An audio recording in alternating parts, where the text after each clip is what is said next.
Today, I'm racing against the clock with only 24 hours to create a stunning rock fountain for our new shop. It's a tight deadline because the team is coming in tomorrow to wrap up a big contract for Vanderbilt, and I can't let this project interfere with that crucial work. With our open house just a week away, this fountain needs to be a breathtaking centerpiece that sets the tone for our new space. Will I pull it off in time? Stay tuned to find out. Hello everybody. Welcome to another episode of Baker Table. Today we are making a fountain for the new shop. Not just any fountain. It's going to be a fountain that resembles a cairn, if you guys are familiar with that. Oh man, the guys just jumped right in the shop. We got traffic coming in and out. We'll get this material in the building. What's up, Ribbon? What are you doing for River Rock? We are making a fountain today for the front entry. We got the open house coming up. So want to do something a little nice right when you walk in the building. What? But I'm going to make it look like a cairn. You know those rock stacks you see on trails? So it's going to look kind of like that, but I'm going to wrap it in steel so it's like a shape that would be impossible to balance. So I'm hoping it looks pretty interesting. It should look good. We'll see. One way to find out, right? Oh yeah. While growing up at the base of the Sierra Nevadas, I spent many days exploring the High Sierras. One memorable encounter during these adventures deeply influenced this sculpture that I'm working on right now. I was about 33 miles into the wilderness, far away from any trace of civilization, and I met an incredibly self-reliant backpacker who was limping along the trail near our camp. He was alone, with nothing but a standard-sized day pack, nursing a swollen ankle from a recent twist. Despite his minimal gear, which included just a jar of peanut butter, some iodine tablets, and a tarp, he'd been trekking for 2 weeks. He was an ultralight backpacker. This is back in the 90s when technology was primitive. Back then, ultralight meant really basic, like cutting the handle off your toothbrush or using a tarp instead of a full tent. There wasn't any of the modern titanium, carbon fiber stuff that you see today. This was like old school ultralight backpacking. After offering him a compression bandage for his ankle, which he accepted, I invited him to join us for dinner.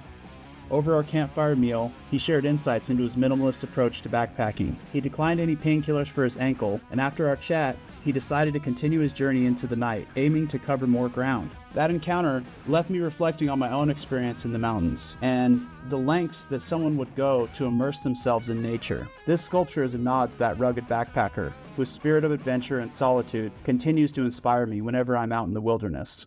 So this is the main concept. Obviously it's not welded out, it's not blended. I'm not going to leave those joints that way, but just trying to mock everything up before I weld it out and make sure that I'm going to have enough points to connect and that it's going to be strong enough. So pretty much a little less than an hour in, and I got the first smallest one mocked up. So if each one of these takes, you know, maybe 2 hours, 2 hours, 2 hours, 1 hour, there's 2, 4, 6, 7, 8 hours of mocking these up, but I could get faster as I go. Only one way to find out. I think this rock should be oriented in this direction right here. If you guys think it should point down, hit like right now. If you guys think it should point sideways like this instead, hit subscribe.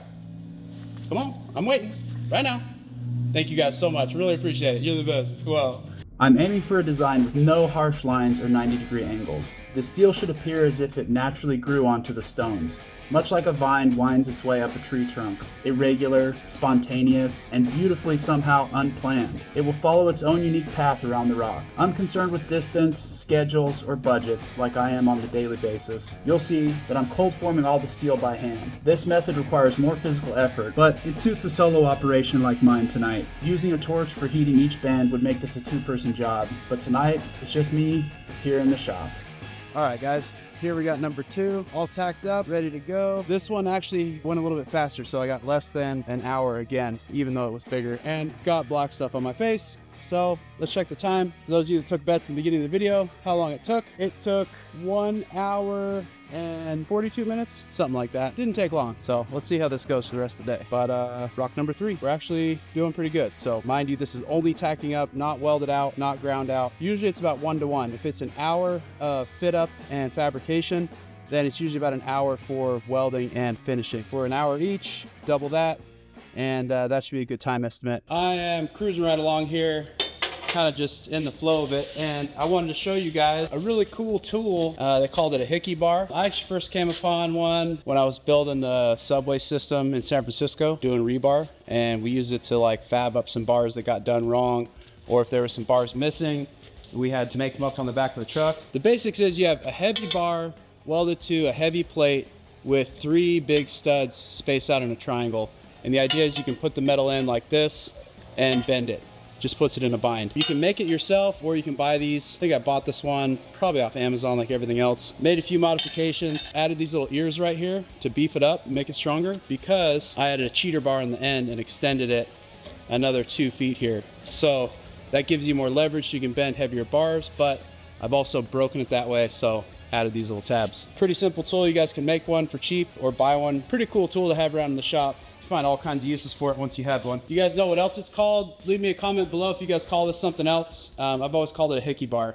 I had to sneak out here and catch the last little bit of sunlight today. Sun's going down, birds are singing, and it's a beautiful evening out here. This is our backyard. It's really just a drainage ditch back there, but I like to call it a creek. Build's going pretty good right now. I think we're on a good pace and pretty happy with how things are turning out. I think the rocks look super cool. Like really no plan, just making it up as I go along and making everything fit and trying to keep it as tight as possible and prevent having any like sharp points or 90-degree angles. Make it look natural. I think the boulders are slowly becoming something else as we wrap them in the steel, which is fun to see. So once we start stacking them all up, it's gonna really start looking, I think, very interesting and unlike anything I've ever seen before, which is really what it's all about for me. So anyways, that's enough of a break. Let's get back at it. Start cracking away.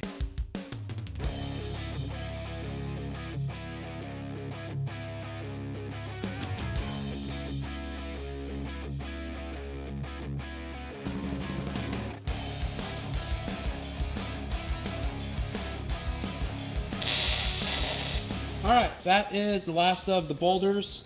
At least tacked up, fit up, bent, fabricated. Time to go move into welding out. As you can see, started slowing down and I did a few extra rocks than I originally anticipated. So this chewed up considerable portion of the time. So hopefully I can really get cruising here on the welding and finishing portion. And then it'll be time to make the subframe for this whole structure to sit on and we can actually start seeing what it's gonna look like. But we got a few hours of welding ahead of us. So let's head over to the fab table. This is what I've got done so far. Really started having fun with these. First one was definitely the most difficult, and then I started playing with some different shapes and lines and started to come up with something that I'm really happy with. I think these are really visually interesting, show a lot of movement, and gonna make a really cool presentation here for the front of the shop.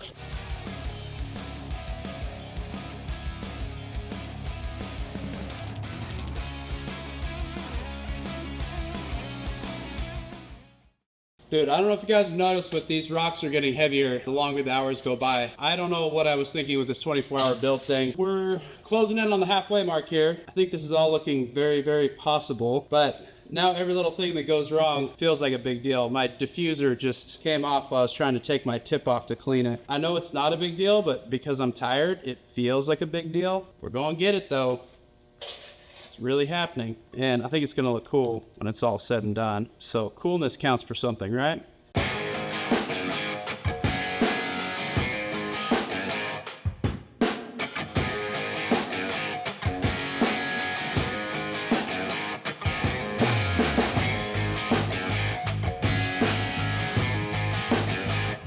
See my lovely collection of rocks? See my lovely collection of time? We are cruising right along here, folks. I think we're gonna make this one. I feel pretty good about it at this point. Next step is I need to go grab that wheelbarrow that's gonna make the basin. I need to take that thing apart and measure it up, and then we'll get the dimensions for our subframe that's gonna support this and all the other rocks, remember, that we're gonna put around to make the effect look good. Geesh, I'm tired, guys. Wish me luck. All right, guys, let's go grab that wheelbarrow. There we go. Well, I'm sure you guys have this figured out by now, but you were in the wheelbarrow heading back into the shop. While I'm walking, I would like to invite you guys to go check out my website, makertable.com. Spring has sprung, and it's one of our specialties. We do a lot of stuff for Mother's Day gifts, Father's Day gifts. We also just came out with some awesome new galvanized planters that I'm really excited about, but they're not getting any traffic yet. So if you go to my website and search galvanized and just click on the planters, it'll help you show up in search better. I really appreciate it. So let's keep going with this fountain. I think it's gonna turn out really cool.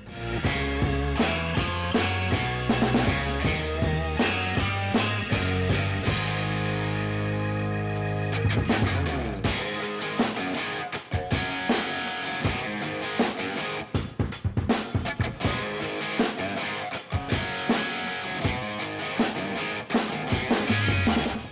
I've got this thing welded together now, and I'm not sure if I'm totally happy with it. So I'm gonna go out front and start digging the hole and let myself kind of chew on this for a while and see if I want to move some things around. The guys are going to be here soon, and that'll at least give me some help because I don't think I can take this thing apart by myself, and hopefully they show up in time to help me dig the hole. I've been at this for about 14 hours straight, and honestly, I'm starting to hit a wall. For those of you who've pulled an all-night shift before, you know it. The hours just before dawn can be the toughest. There's something about that last stretch of darkness that seems to sap every last bit of energy. I just keep telling myself, keep moving, dawn will bring a second wind. And with the sunrise, not only does my energy return, but I'll also have some extra hands on deck when the crew arrives at 7 a.m. For now, I'm focusing on the simpler tasks, the kind that keep you moving without too much thinking. We're almost there, just a few more hours to push through. Thank God Steven showed up, helped me out here, because I am pretty much toast. So he's got the pump running, so we got it tested. So that's about how much power we're gonna have. So now we gotta place it in the sculpture and figure out how we're gonna make the water run through. Let's go figure out which side's the front. So I'm liking this as the front. So if the pathway is going to the front door, take it right here. Yeah, close enough. So that would make the other side the back. Routed around, or you want to drill through and stub it out? The drill through would be cleaner. What's the potential of cracking these rocks, though? Not high. You don't think so? No, it should be fine. Then Run it up, hide it with some tiny little zip ties, come up through right in here. Yeah. Put us right there. So that hole right there, you just got to make sure that the angle of that hole is the same angle we want it to spray. Because I don't think I want the hose like sticking up right here. No, I think it should be flush. Yeah, we'll make sure it will kind of flush, but we want to make sure that it sticks vertical so it's got a nice splash to it. If it's sitting at an angle, that's just going to constantly be rolling over. So, Yeah. definitely I have to get that plumb, but I'll figure out where the straight line is so we can come in on the backside of this rock with it. Set the base with a nice little circle of rocks around it, maybe a bigger rock or two. I'd like to incorporate some of those into the landscape, maybe stand a couple of them up this. Oh, that would be rad. I think we need to fill in some of that 1/2-inch bar stock here. Okay. To make it easier for those big rocks to sit on here and not fall through. Yeah. So I think that's the last bit of fab, and then it's pretty much landscaping. Cool. Thanks, man. No problem. Ready to grab this thing? Let's get it.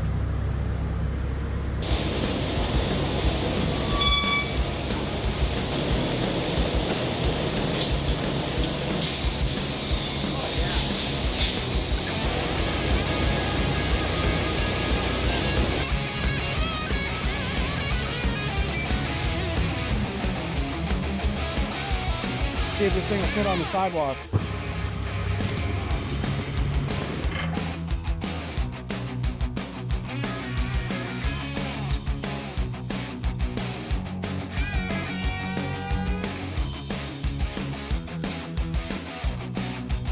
We forgot the tarp. While you're waiting, why don't you guys hit like and subscribe down below?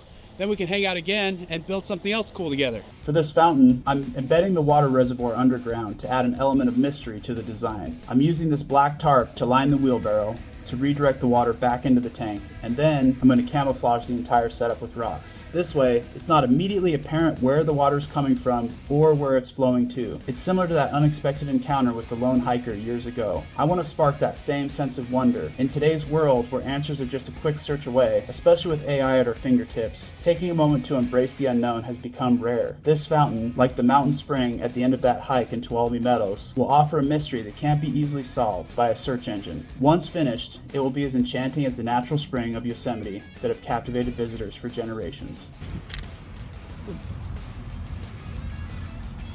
A little bit more, we should be good to go. Alright, shut her off, Scott. Alright, you ready for the moment of proof? See what happens. Let's start it up. About that strong.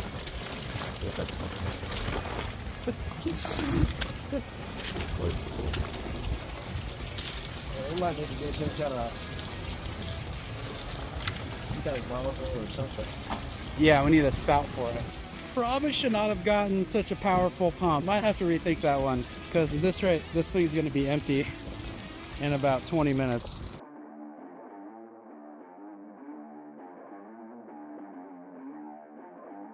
It's coming down to the wire, Steven. What? It's coming down to the wire. Yeah, we got it.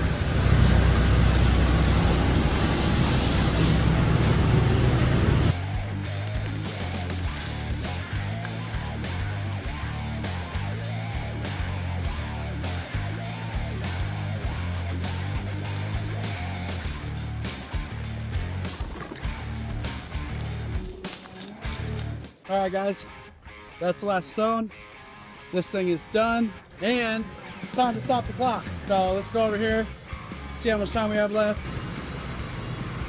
We did it, Steven.